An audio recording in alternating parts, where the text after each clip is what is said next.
안녕하세요. 월급 탄 지 열흘도 안 돼서 통장 잔고가 비어진 적이 있으신가요? 아직까지 20일이 넘게 남았는데 통장 잔고가 비어 있다면 다시는 안 쓰기로 마음먹었던 카드를 다시 꺼내 쓰게 됩니다. 결제일이 지나면 어김없이 통장 잔고는 비어 있게 되고, 그런데 소비 습관이 잘못되었는지 살펴보신다면 그나마 더 나은 미래를 설계하시는 분이시겠지만, 또다시 안 쓰기로 마음먹었던 카드를 다시 쓰는 것이 우리 인생인 것 같습니다. 카드를 안 쓰고 통장 잔고에 돈이 있게 하려면 투자를 해서 수익을 내야 합니다. 오늘은 투자 중에서 부동산 투자에 대해 알아보고, 부동산 투자 중에서 가장 중요한 임장 체크리스트 임장 설명해 드리겠습니다. 제대로 된 조사 없이 부동산을 투자했다가 낭패를 보는 경우가 많습니다. 실제로 많은 사람들이 임장 과정에서 중요한 점을 놓치고 마는데요. 경매에서 제일 중요한 것이 뭐냐고 묻는다면 단연코 임장이라고 말할 수 있습니다. 하지만 제대로 준비를 하면 이런 실패를 막을 수 있습니다. 제가 준비한 임장 체크리스트를 통해 성공적인 부동산 투자를 할 수 있습니다. 지금부터 제가 직접 사용하고 있는 이 체크리스트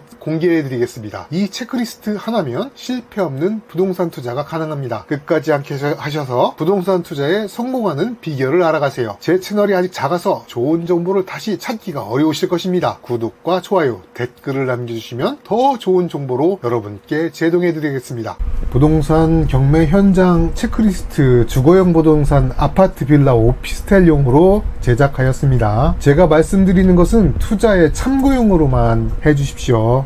투자 결정은 자기 자신에 있고, 투자의 책임도 자기 자신에 있습니다. 투자에 대한 수익도 자기 자신이 누리는 행복이겠습니다.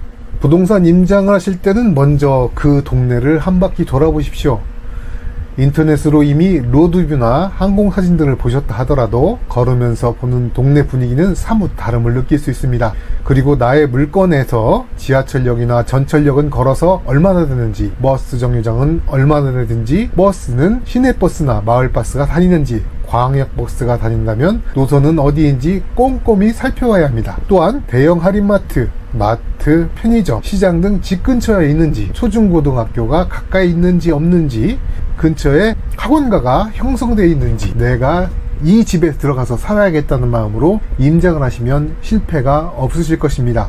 그리고 출력해 오신 정보지에 뒷면에 기록해 주시면 좋겠습니다. 만약에 낙찰이 안되고 폐찰이 되었다 하더라도 기록한 것을 다시 꺼내보면 인근 부동산 물건이 생겼을 때 많은 도움이 됩니다. 떠나시기 전에 경매지 사건 서류, 감정평가서, 매각물건 명세서, 카메라는 챙기셨나요? 사건 번호를 적어주시고요. 입찰일이 언제인지, 그 다음에 답사일이 언제인지를 적어주십니다. 면적은 몇 평형인지, 그 다음에 몇 제곱미터인지도 적어주시고, 그 다음에 물건의 소재, 주소지를 적어주십니다. 먼저 임장 체크의 입지 여건을 보겠습니다. 입지 여건, 교통환경, 역세권인가요? 맞으면 여기에 체크하시면 되고요. 대중교통 접근성이 좋은가요? 교육환경, 좋은 학군과 가까운가요? 학교가 가까이 있나요? 없나요? 편의시설, 병원, 시장, 은행, 마트, 관공서 등과 가까운가요? 조망권이 좋은가요? 일조량이 적당한가요? 쓰레기 소각장이나 유흥가 등이 가까운가요? 공유 부분은 주차장은 널찍한지, 놀이터에 CCTV가 설치된 놀이터가 있나요? 엘리베이터 있나요? 체크하시면 되겠습니다. 자, 이 전유 부분이 문제입니다. 전유 부분을 확인하기가 쉽지 않습니다. 예를 들어서 대항력 있는 임차인이라면 열어줄 겁니다. 그래서 이런 거를 전유 부분을 확인할 수 있지만, 예를 들어서 채무자가 소유자일 경우 문 안 열어줍니다. 그럴 때 저는 하는 방법이 뭐냐면, 부동산은 어차피 임장을 가야 되는데 그 근처에 있는 같은 평수의 아파트를 한번 봅니다. 사이즈 나오는 걸 체크를 해주시고요. 구조는, 내부 구조는 파악했나요? 방과 방 개수, 화장실 개수, 현관문 설치는 양호한가요? 신발장 설치는 양호한가요? 바닥 마감재 상태가 양호한가요? 벽체 마감재 상태가 양호한가요? 거실창 설치 상태가 양호한가요? 주방의 바닥 마감 상태가 양호한가요? 벽체 마감 상태가 양호한가요? 호모토 배선기구가 설치가 양호한가요? 주방창 설치는 양호한가요? 수압이 좋은가요? 그 다음 안방 가서 바닥 마감 상태가 양호한가요? 벽체 마감 상태가 양호한가요? 전등 가쪽 배선기구 설치가 양호한가요? 문짝 설치 상태가 양호한가요? 욕실에 들어가서 욕실장, 욕조, 세면기, 양변기가 양호한가요? 타일의 상태는 양호한가요? 스위치, 콘센트 설치가 양호한가요? 발코니의 크기는 적당한가요? 보일러 작동이 양호한가요? 난방 방식은 개별 난방인가요? 아니면 주황 난방인가요? 여기서 또 확인해야 될 부분이 있습니다. 현황 조사서에 보면 점유자가 나와 있습니다.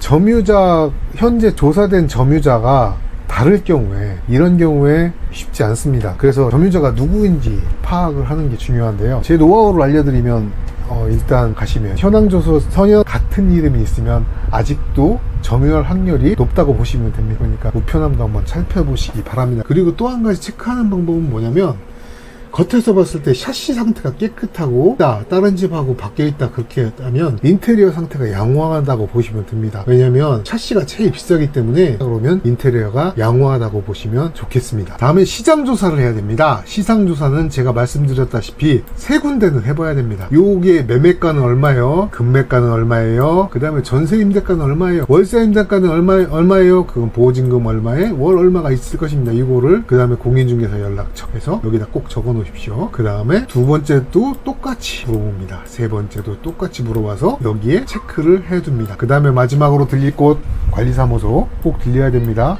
미납관리비는 얼마인가요? 관리비는 얼마인가요? 이거는 평균 관리비가 급평수에 나오는 평균 관리비가 얼마인가를 조사하면 되겠습니다. 제가 처음 유튜브 영상을 올리려고 마음먹었을 때 코로나로 인해 사업이 어려워지고 결국 폐업하는 지경에 이르게 됩니다. 적지 않은 나이기에 다시 일어날 꿈조차 꾸지 못해 정신과에서 우울증 약을 복용하고 멍한 상태로 틈만 나면 잠을 잤었습니다. 자신감이나 자존감도 떨어지고 아파트 창을 보면 뛰어내려서 고통을 줄이고 싶은 마음도 있었죠. 그러나 늦게 본 딸아이와 나만 믿고 따라오준 아내를 생각하니 힘을 내야 한다는 생각이 들었죠. 그래서 내가 할 수 있는 일이 무엇일까 고민하게 되었고, 대학 때 전공한 부동산을 다시 공부하게 되었습니다. 40대 후반에 부동산을 제대로 하고 싶어서 사이버대학에 입학해서 부동산 학사학위를 받았거든요.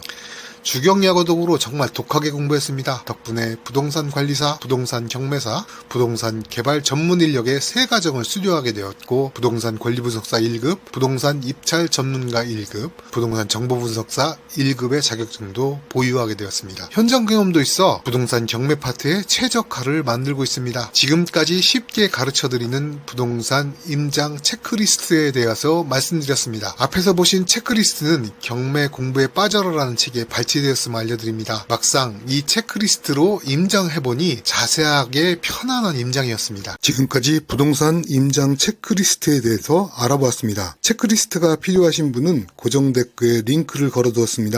클릭하셔서 페이지를 작성해 주시면 영상에서 보여드렸던 주거용 부동산 임장 체크리스트를 보내드리겠습니다. 또한 댓글에 궁금하신 점 남겨주시면 제가 아는 것과 자료를 찾아서라도 답변해 드리겠습니다. 지금까지 초보 경매와 공매였습니다. 감사합니다.